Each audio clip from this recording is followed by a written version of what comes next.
Howdy my totally as always Tubular Gamers, and we're back with, you guessed it, another ranking video, and today we're talking Crash Bandicoot. You know, we've talked Crash Bandicoot a few times in the past, but we got a new game, so we need to have a new list. And speaking of new, that's what we're talking about for Crash today. We're talking about all of the new Crash Bandicoot games, the modern Crash Bandicoot games. You see, Crash Bandicoot, he has a pretty storied history, has had a lot of different eras, I'd say, from those original games with Naughty Dog to when he was just kind of shuffling around in the 2000s, and then the modern resurgence that Crash has had now. And so yeah, we're going to be sticking to the modern Crash Bandicoot games. That's 2017 and on. That's the Crash Bandicoot Insane Trilogy. So that's Crash 1, 2, 3, Crash Team Racing Nitro Field, Crash Bandicoot 4, and now the recently released Crash Team Rumble. If you're looking for me to talk about every Crash Bandicoot game, I did a couple years back, and I'll put the link in the description. Today, yeah, it's just the newer titles. I will be splitting the Insane Trilogy up into 3 entries. We're going to be ranking these games, comparing them worst to best, giving them all a little review, seeing how much fun they are, how they've aged, how great I think the game is, etc, etc. You know how these lists go, and if you don't, you should subscribe, like, share, comment, sub. Let me know your favorite Crash Bandicoot game down below. Let's just get right into it now. Out of all of the Crash Bandicoot games that have been released in the last couple of years, what do I think is the weakest one? And so here we have the game that made me make this video, Crash Team Rumble, releasing just a few days ago. I've been playing a fair amount of it, and I can come in here and tell you that yeah, out of all the modern Crash Bandicoot games, this is the weakest. Now, from the moment this game was announced all the way up to the release, I've been very skeptical. I wasn't even going to get it, but then I was like, it's Crash, I might as well give it a shot. And you know, now that I've given it a shot, I can say, yeah, I think this game is worth being skeptical over. So what even is this game? There seems to be a bit of confusion over what the game even is. It's an online-only, multiplayer, like, battling platforming collectathon. I can say when it comes to the genre or how this game plays, there's really not another game that plays like this. It actually plays very uniquely. See, there's 2 teams of 4, and you can choose whatever character you want to be on these teams, and the goal is to collect Wampa fruit and then score it at your bank. And basically there's a bunch of different maps with platforming, boxes to break, Wampa to collect, and then there's some gimmicks thrown in here as well. Like there's these gem platforms you jump on that can act as multipliers for your Wampa fruit when you bank it. There's crystals placed along the map, and you can actually stand on these pads to give you power-ups then, and these depend on the map, and then your characters all have different abilities. There's actually 9 characters in the game right now, and these are, you know, Crash, Coco, Tawna, Dingodile, Cortex, this weird cat bat thing, and there are more characters planned for the future, and all of the characters do play relatively different. I wasn't a fan of how every character played, but I liked how most of them played, and I can say the movement in this game is actually really solid. It's very similar to Crash 4, and it feels nice to move around in this game. But yeah, like I mentioned, the goal really is to stockpile as many Wampa fruit as fast as possible to win. And you can also stop the other team from stockpiling their Wampa fruit. You can actually just defeat them, you can kill them. Or you can place down what this game calls blockers to try to impede their progress, you know, to stop them from winning. Now, the concept is solid. Like I said, I can't really think of another game that plays like this or feels like this, so it's unique, the concept's solid, and yeah, I did have some fun with it. The problem is after you've played a couple hours, you see, I have tried all the maps, I've tried all the characters, I played a couple hours. I think the gimmicks are solid here. The problem is I went, well, what's next? And that's when I realized there is nothing next. There's nothing right now at all. See, I'm playing the game, you know, like I mentioned, at launch, the game just released, and this is one of those live service games where they're going to constantly updating it, adding more characters, maps, potentially game modes, and here I am playing the game at launch going, well, there's like nothing here, you know, now when I'm playing the game, not in 6 months when barely anybody's playing and I've lost interest long ago. I want to play the game now and see what's here, and there's just this one game mode that, yeah, it is fun, but is it enough for this game to stand up on its own? In my opinion, no. Yes, there's a couple characters. Yeah, you can even customize those characters. You get different pieces of gear as you play the game, and you can make them look totally different from their normal variants. There's a decent number of maps, and they're all actually really different from each other. The problem is it's just this one game mode. After, you know, just a couple hours with this game, it was already feeling stale, and it was getting kind of old. The gameplay loop isn't the most exciting all the time, and it feels like it plays kind of the same almost every single time. I feel like there isn't enough variance thrown in here to make every match feel different. A lot of them blended together and felt kind of the same. And I'll be real, the moment-to-moment gameplay just isn't all that engaging a lot of the time. It doesn't feel like there's enough conflict in this game. Sure, you can impede the other team's progress, but it feels like a lot of these matches are just, you know, your team does your own thing where you just collect the wampas and jump on the gems, and the other team just kind of does their own thing too, and it doesn't feel like you interact or have enough reason to interact with the other team and try to really impede their progress.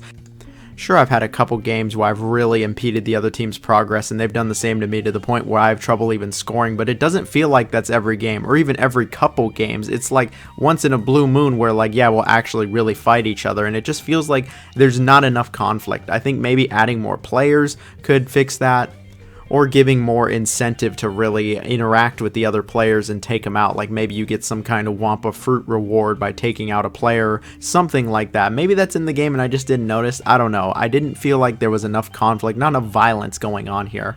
And I think maybe adding something would make the gameplay just a bit more exciting, because after a few hours, a lot of these matches really felt the same. It was like, okay, collect the fruit, stand on the circle and drop the fruit off occasionally, get the relics and put them into some kind of gimmick that I can use for the level, and it doesn't really affect all that much. And the length of these matches are really variable, but they just kind of drag on sometimes. Any match that goes over like 5 or 6 minutes, I'm like, okay, this is starting to drag. Maybe I'm just being really nitpicky here, but this game just really wasn't doing it for me, and there have been plenty of successful multiplayer games that have just one game mode. I mean, do I even need to talk about Fortnite, Warzone, etc.? Like, there's plenty of games that have 1 or 2 game modes that are still a ton of fun and have enough variance that every match feels different, has a rewarding gameplay loop, and actually has some exciting, engaging moment-to-moment gameplay, and I just don't think this game has it on a consistent basis. And I feel like they're gonna hit us with the usual Activision, oh well, you know, we're adding all this stuff in the next like year and a half, hopefully we don't cancel it. And it's like, no, I want the game now. I want the good game now that has a decent amount of content, and then you can add a bunch of stuff later, like Crash Nitro Fueled or something. Instead, what we have now is a rather shallow gameplay experience. Like, don't get me wrong, from a technical standpoint, this game is great. It looks really unique, it looks good, it runs well. I didn't have any issues while playing this game, or any bugs or crashes or anything like that. That is all well and good. The game has a ton of throwbacks to other Crash games. All the fan service is really cool to see. And you know, they've actually got a battle pass kind of built out here. I mean, you can level up, and as you level up, you get new gear and all this other stuff. And so, I mean, that's there if you're interested in that, but again, it's just the one game mode. The game mode, it feels like it gets kind of old after a few hours, and then that's it. That's all you can do with this game. You gotta wait, you know, come back in a couple months, maybe we'll have something new for you, and it's like, that's not how I enjoy my video games. I paid $40 for this game, it's $30 digitally, and both of those are just way too much. I wouldn't even pay like $20 for this game. This game, low-key, not even low-key, it should just be free to play. Just make it free to play with a shit ton of microtransactions. I think it'd be way more successful with that model. I don't want to pay $30, $40 for a game that feels like it's a fourth complete, and I gotta wait like a year or two to really have the entire game, and by then it's like dirt cheap, if not on like Game Pass. And so with that in mind, I cannot recommend this game. I don't recommend the new Crash game. It's got a few hours of fun, and maybe if you get together with some friends, a squad, you can have a ton of fun with this game, and it's got a really unique concept that has really never been seen before, at least in the multiplayer space, but it doesn't save it. The game just doesn't have anywhere near enough content to justify a purchase, in my opinion. Maybe this is one of my hot takes, maybe this is a totally Tubular Jonathan hot take, but this is what I'm sticking to, this is my opinion. I don't think this game is worth playing, at least at this time. And so here we have the first game in the Insane Trilogy, Crash Bandicoot 1. Now this is a remake of the original 1996 game developed by Naughty Dog with substantially improved visuals.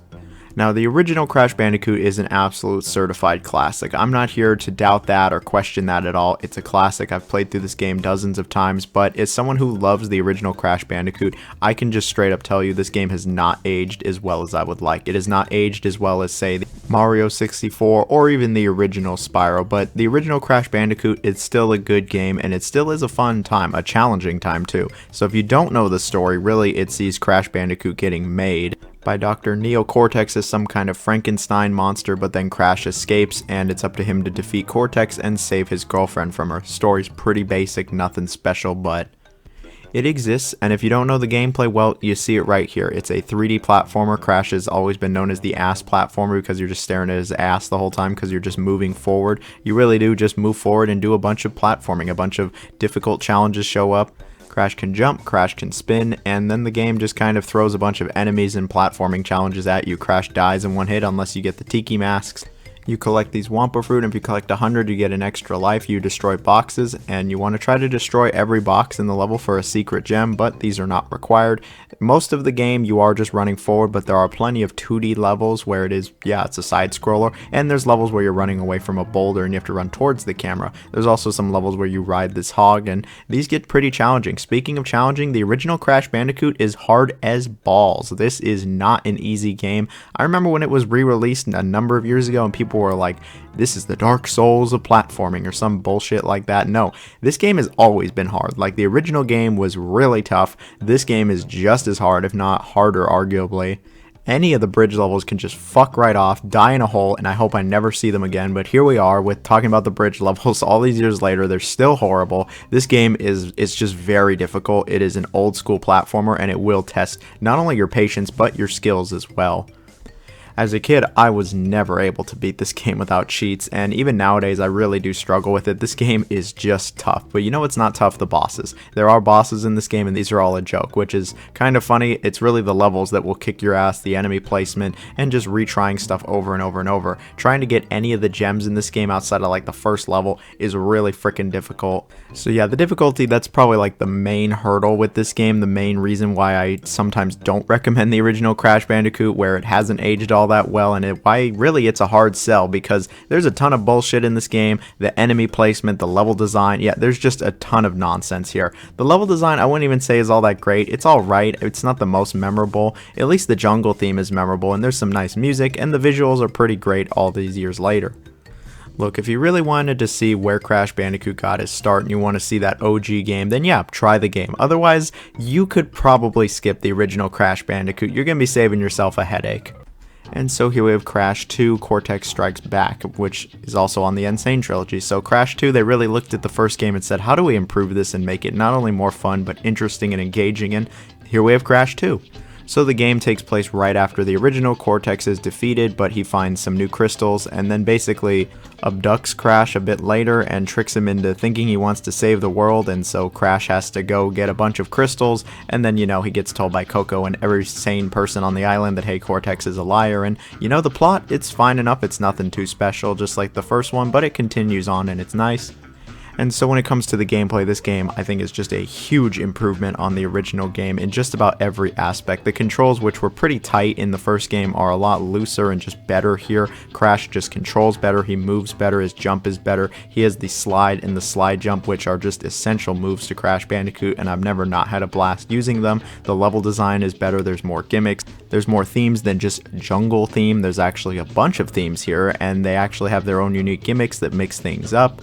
The collectibles are actually attainable here. There's a bunch of gems to collect, there's a bunch of secrets here, and the game is totally worth 100%ing. It's actually reasonable with its challenge. You can actually get everything and it won't be the hardest game you've played all year. Like, don't get me wrong, this game is hard. It is not messing around in a lot of its levels, and the game does have a ton of challenge to it, but it's not like crazy or insane or just so stupidly difficult that you would never even want to bother. Here, it's actually worth 100%ing, and that's how you get the best ending. And then the biggest thing, this game is just a ton of fun. It is way more fun than the first game thanks to its interesting levels, its engaging gameplay, and just being memorable. There's so many good levels here, like Cold Hard Crash, or with the ones where you ride the polar bear or you're running from something giant. Like, I actually really like the levels here. They're some of my favorite Crash levels, and I think a lot of people feel the same way. It doesn't matter if it's like the late 90s, the mid 2000s, the 2010s, or even nowadays. Crash Bandicoot 2 really is just such a great sequel to the original game. It really does improve on almost all the flaws of the original game, and I have zero issues recommending Crash 2. And you know, the presentation, it's pretty much the same as the first game for the Insane trilogy. In fact, all three of the games look pretty much the same. They all look great. This game has great music, good voice acting. It's replayable, and ultimately, it's just a fun game, and I have zero problems recommending it. Like, if you like Crash Bandicoot or platformers, this is a must-play. And so here we have Crash Team Racing Nitro Fueled releasing in 2019. Now, this is a remake of Crash Team Racing from the PS1 days by Naughty Dog, and it throws in a bunch of new stuff with it as well. And I gotta say, I was super excited when they announced this game. The original CTR is one of my favorite racing games of all time, and this game was gonna have CTR and then throw a bunch of new stuff in there as well. And over the last couple of years, they actually added in a bunch of stuff from the other Crash racing games. Like, I was really hyped, and this game is just really good. It's one of the best racing games I'd say released in like the last 10 years. It is a fantastic time. The plot is the same as the original game, where all the Crash characters are visited by Nitrous Oxide, who claims to be the fastest racer in the galaxy, and it's up to you to defeat him, and that's really it. The story itself, it's fine enough, but what's great is the game does have an actual story mode to play through, where you actually go to these hubs and participate in a bunch of races, challenges. There's actually like a story mode to play through, which even all these years later, you know, it's still kind of unique how this game goes about it. Really, other than like Diddy Kong Racing, no other game has gone about this, a racing game at least, and I really like that. I really have always loved the progression of Crash Team Racing, whether it's the original or the new one.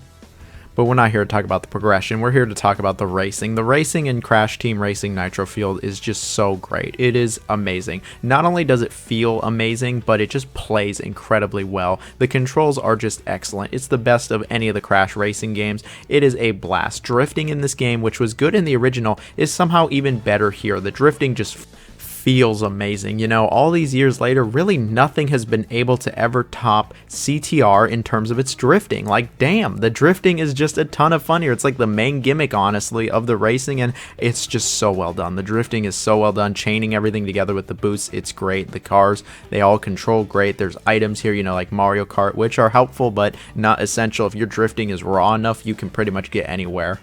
This game has one of the highest skill ceilings of any racing game that is really unmatched. People have gone nuts with CTR's racing and drifting and some crazy time trials. If you want to get like really in depth with a kart racer, I mean, there's not really any game better than CTR. People have just gone bananas.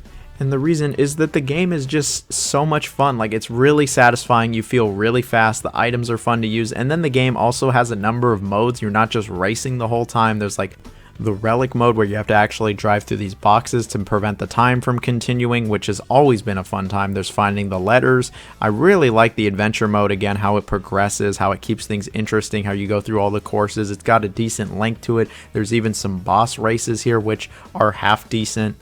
The game constantly keeps things interesting. I love just about all the courses here. They're all really well designed. The game has not only all the courses from CTR, but it has a ton of courses from like Nitro Kart, Tag Team Racing even. That game was ass, and it's got courses like, it really has like all the racing courses tracks from like every Crash Bandicoot racing game. It's got a couple original ones of its own. It's got an amazing roster of characters. It has all the classics, and then it has a bunch of throwbacks to other Crash games. It even has Spyro in it. There's a ton of skins, there's a ton of unlockables, the game has a ton of content. There's an online mode, but I couldn't tell you if exactly there's a lot of people playing it. I played the game on Switch when it came out, probably a mistake, and there wasn't even a ton of people playing it back when it came out, but maybe on like PlayStation there's some more people playing it.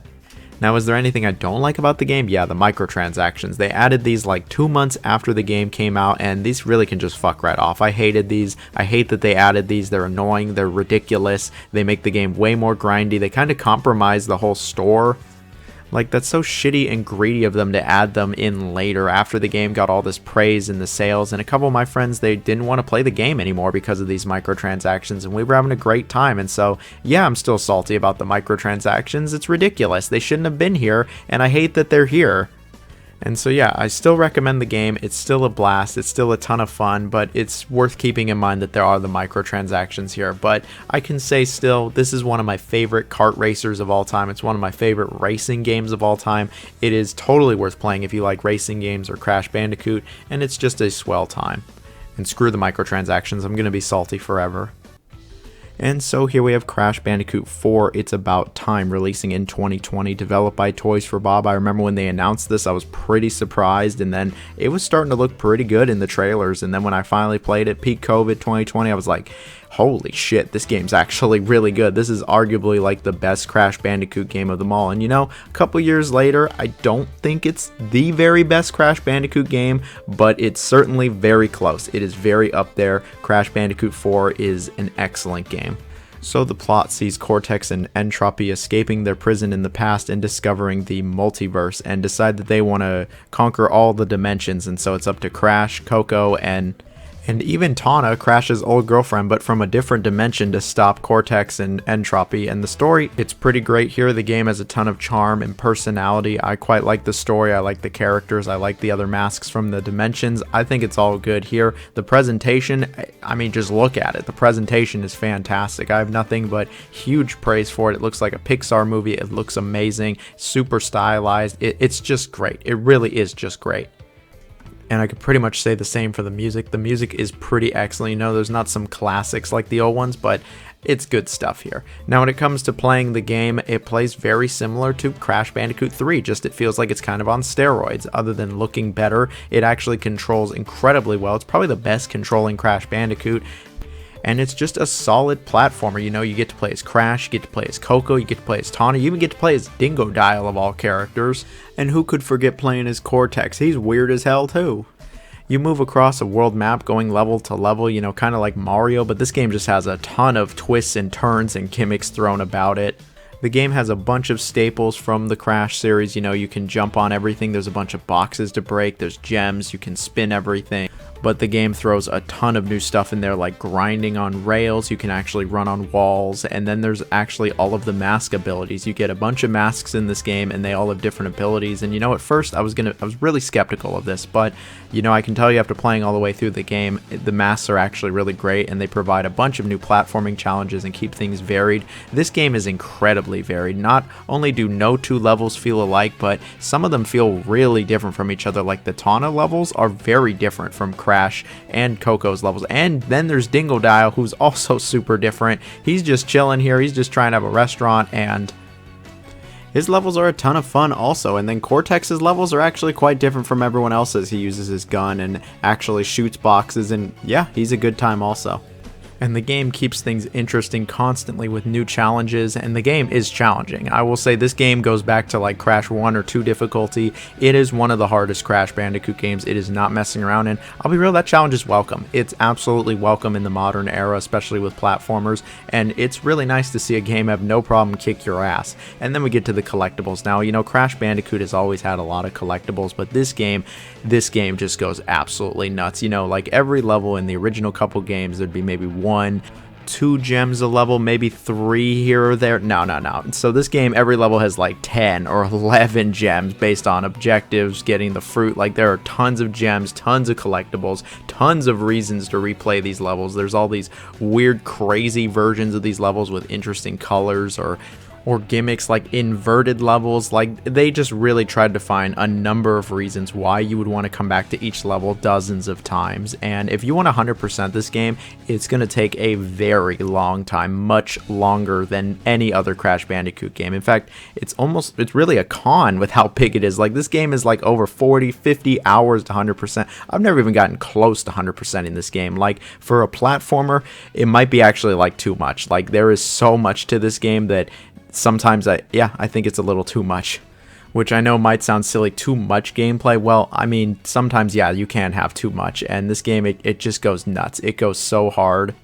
But I mean, aside from that, there is really no reason you shouldn't play Crash Bandicoot 4. Like, it's a superb platformer. It looks and sounds great. It plays great. You pretty much have as much content as you want. Just a great time all around. But here we have Crash Bandicoot Warped, the third platformer in the Insane trilogy developed by Naughty Dog, and you know, at this point I'm just convinced that no Crash game will ever be better than Crash Bandicoot Warped. Maybe it's just my nostalgia really warping my mind, oh you get it, but I really just have a hard time seeing any Crash Bandicoot game ever top Warped. Like, Warped is just great. It's one of the best platformers ever made, and it's one of Naughty Dog's best games, and that really says a lot. The game takes place right after the second game and sees Cortex coming back with the evil mask Uka Uka. They also recruit a fellow doctor, Dr. Nefarious Tropy, who created this time-traveling device, and so it's up to Crash, Coco, and Aku Aku to stop Cortex and all the villains. The story is a bit more involved here, and there's more characters and really a lot more personality, and you know, the plot is solid enough. I like how there's a lot of interactions with Cortex versus just a couple in the whole game.